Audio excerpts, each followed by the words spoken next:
Bonjour les amis de Bet Shoresh, nous nous retrouvons cette semaine pour la paracha Nasso qui va du chapitre 4 de Nombre, verset 21, au chapitre 7, verset 89. Merci à nos amis et frères de TMPI qui ont publié une très bonne étude hier soir sur la vidéo d'El Bethel, je vous conseille d'aller la voir. Nous allons simplement aborder quelques versets à la fin de la paracha, les versets qui concernent la fameuse bénédiction des Kohanim, Nombre 6, 24, 25 et 26. Qu'apprenons-nous dans ces passages de la Torah? Cette prière, on va la réciter en français. Que l'Éternel te bénisse et te protège, que l'Éternel fasse rayonner sa face sur toi et te soit bienveillant, que l'Éternel dirige son regard vers toi et t'accorde la paix. Vayesem lecha shalom à la fin. Nous terminons par ce mot shalom, il y a le mot regard, il y a énormément de mots qui peuvent nous parler. Et d'une certaine façon, à travers l'étude de cette prière, nous pouvons apprendre à mieux construire une communauté, à mieux construire nos relations personnelles et nos relations communautaires. Nous allons voir ensemble justement en quoi cela consiste. Et nous verrons que Yeshua, c'est une preuve de plus, a vraiment accompli cette prière d'une façon encore beaucoup plus large que ce que l'on peut imaginer. Cette prière, elle est très étonnante. Elle est très étonnante, notamment dans son premier verset, que l'Éternel te bénisse et te protège. Les sages d'Israël, les rabbins, ont étudié cette phrase et ont relevé une contradiction, d'une certaine façon. Que l'Éternel te bénisse, ça c'est positif, mais aussi qu'il te protège. Et selon les rabbins, en fait, la contradiction, elle est là. Que l'Éternel te bénisse, on parle des biens matériels. Que l'Éternel puisse te donner beaucoup de biens matériels et que tu aies de la réussite matériellement. Mais on poursuit la prière en disant, les Kohanim poursuivent en disant, et te protège. Te protège de quoi? De ces mêmes biens matériels. Pour les rabbins, pour les sages d'Israël, c'est clair. Il y a ici un appel très très sérieux au danger du matérialisme. Ça vous rappelle peut-être cette phrase du Talmud, point de Torah, point de farine, point de farine, point de Torah. Nous avons besoin d'un certain confort matériel pour pouvoir étudier, pour pouvoir accomplir l'appel de Dieu, pour pouvoir aimer, comme Lévitique 19 notamment nous le demande. Mais ces biens matériels, qui doivent nous donner un cadre de vie idéal pour servir Dieu, Hachem, peuvent devenir un piège, une prison, un piège qui se referme sur nous, quelque chose qui peut nous étouffer, comme nous l'avions vu en Marc chapitre 4. Il n'y a pas que les inquiétudes qui peuvent nous étouffer, il y a aussi le matérialisme. Donc dans cette prière, les Kohen nous demandent à l'Éternel aussi, de nous protéger. Et il s'adresse à nous en nous disant, oui, tu as besoin de biens matériels, mais ne tombe pas dans le piège du matérialisme. C'est un peu l'idée aussi des lentilles. Un rabbin français racontait cette anecdote d'un juif hollandais du XVIIe siècle, je crois, qui faisait des lentilles. Son travail était de faire des lentilles optiques. Et cet homme disait qu'il suffit de rajouter quelques milligrammes d'argent, la matière, sur une vitre et vous ne voyez plus. À travers une vitre, vous pouvez voir l'autre. En fait, c'est le troisième passage de cette prière, que l'Éternel dirige son regard vers toi. Donc vous prenez une vitre transparente, pensez à vos lunettes, vous pouvez voir l'autre qui est en face de vous. On retrouve toujours, panim al panim. Et il raconte qu'il suffit de projeter quelques milligrammes d'argent sur cette même vitre. Elle se transforme en miroir, vous ne voyez plus l'autre. En fait, vous vous voyez vous. Ça devient du narcissisme. C'est intéressant cette image de l'argent. Parce que l'argent, En anglais, silver, c'est la matière. Mais en anglais, monnaie, c'est aussi l'argent, le matérialisme. Chez nous, c'est le même mot en français. Mais le matérialisme peut correspondre à ces milligrammes d'argent qui vont faire en sorte que nous n'allons plus voir l'autre qui est en face de nous, mais que nous allons nous contempler, nous auto-contempler dans notre matérialisme. C'est pas par hasard que dans cette prière, le matérialisme est abordé. Nous verrons que Yeshua, dans le passage que nous lirons en Marc chapitre 12, parle du matérialisme, et c'est pas un hasard. La deuxième chose que vous pouvez apprendre, que nous pouvons apprendre tous de la prière des Cohen, c'est ce que vous avez vu dans la vignette de cette vidéo. Et c'est quelque chose de très profond. C'est quelque chose qui va nous aider à améliorer la vie de notre communauté, la vie de notre famille, la vie dans notre immeuble ou notre travail.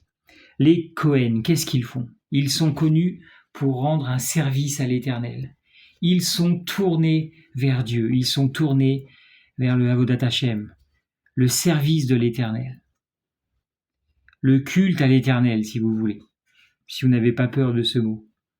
Mais dans la prière, il y a un mouvement qui se passe. Au moment de cette prière de Nombre 6, les Cohen ne vont plus se tourner vers l'Éternel, mais vont se tourner vers les autres, vers les Bnei Israël. D'ailleurs, dans la prière, il y a le te direct, cordial. Il y a un contact visuel qui va se créer entre les Cohen et les Bnei Israël. Et c'est ça la leçon qui est incroyable. On peut construire une communauté avec les deux extrêmes. Premier extrême, tourner toujours que vers Dieu. On ne parle que de lui, on ne pense qu'à lui.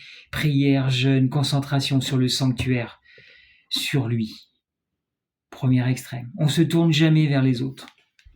Deuxième extrême, on pense qu'aux autres. On ne pense pas à l'Éternel, on n'est pas tourné vers le sanctuaire. On peut être athée, on peut être dans une association humanitaire et du matin au soir, penser aux autres, faire des choses pour les autres. Aucune relation avec l'Éternel. Ce n'est pas la vie des Cohen. Ce n'est pas l'appel que nous avons reçu des prophètes, des grands sages d'Israël, de Moshe et du Mashiach. L'exemple des Cohen est clair. On a les deux. On est tourné vers l'Éternel et on se tourne vers les autres. Cette prière est récitée à chaque Shabbat. Et nous savons dans les Sidour que si un Cohen n'est pas là, un Lévite peut réciter la prière. Et si un Lévite n'est pas là, un Israélite peut réciter la prière. Commentaire dans le Sidour du Rav Shapira. Au TMPI, vous savez qu'il y a un membre de la famille du Rav Emmanuel qui récite quand il est présent la prière des Kohanim. Et il est énormément présent. Le TMPI le vit, ça. Nous, à Genève, on ne le vit pas encore. J'espère le vivre le plus vite possible. Mais c'est pas ça la question.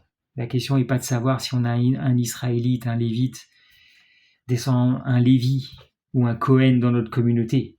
La question est, est-ce que l'on va vivre cette prière? Est-ce que l'on va vivre ce mouvement du corps, ce mouvement du regard dans notre vie quotidienne, dans notre vie communautaire?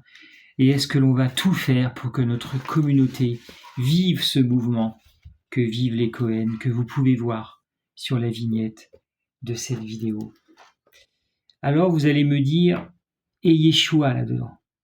Quel est le rapport entre Yeshua et la prière des Kohanim? En quoi Yeshua aurait accompli cette prière d'une façon profonde, différente peut-être de ce que vous croyez? Lisons ensemble Marc chapitre 12, verset 41. Je vous laisse chercher un évangile. Si vous en avez besoin, je me tais quelques secondes. Vous pouvez mettre la pause et revenir, réappuyer. Ça a sonné, il est temps d'ouvrir l'évangile. Assis en face du tronc, Yeshua regardait comment la foule mettait de l'argent dans le tronc. De nombreux riches mettaient beaucoup. Vint une veuve pauvre qui mit 2 petites pièces, quelques centimes. Appelant ses disciples, Yeshua leur dit, « En vérité, je vous le déclare, cette veuve pauvre a mis plus que tous ceux qui mettent dans le tronc. Car tous ont mis en prenant sur leur superflu, mais elle a pris sur sa misère pour mettre tout ce qu'elle possédait, tout ce qu'elle avait pour vivre. » Peut-être vous connaissez ce passage, vous l'avez vu plus d'une fois, et peut-être vous l'avez appris par cœur, vous l'avez enseigné, on vous l'a enseigné, avec un message clair. Renonce au matérialisme, donne de ton superflu. Ce n'est pas la quantité qui compte, mais d'une certaine façon, c'est la qualité de ce que tu donnes.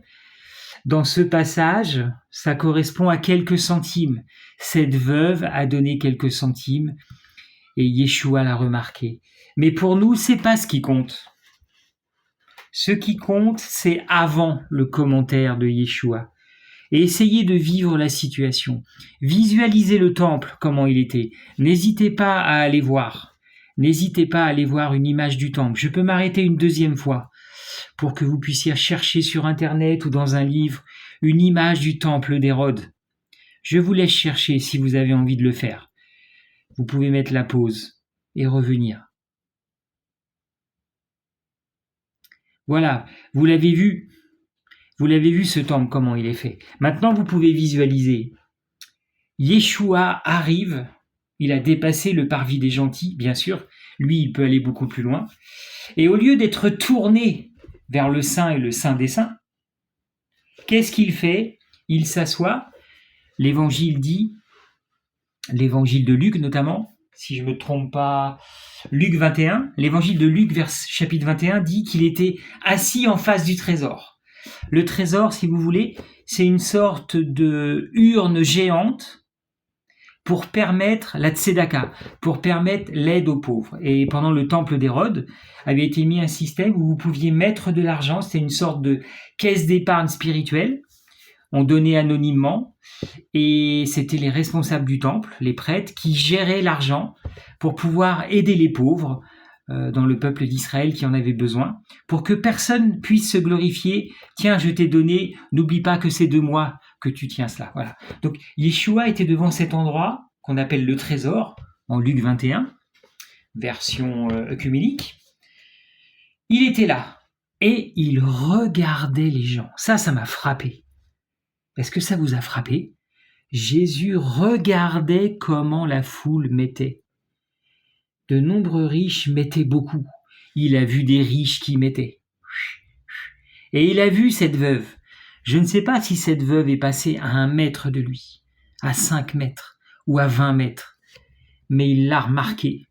Il l'a tellement remarqué que plus de 2000 ans après, on en parle encore dans le monde entier. Il a regardé les gens qui passaient, exactement comme les Kohanim dans la vignette, exactement comme les Kohanim lorsqu'ils se tournent vers les Bnei Israël.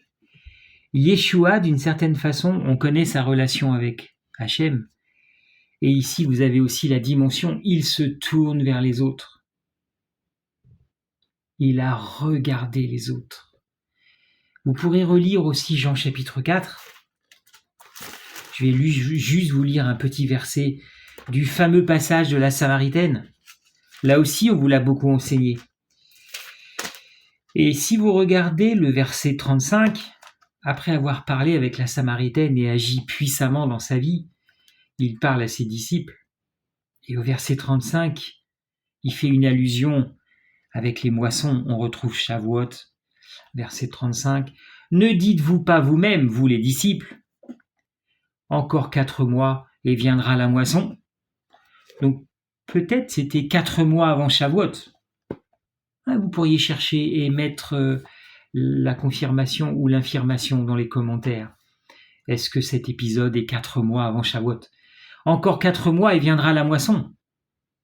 Mais moi je vous dis levez les yeux et regardez. Déjà les champs sont blancs pour la moisson.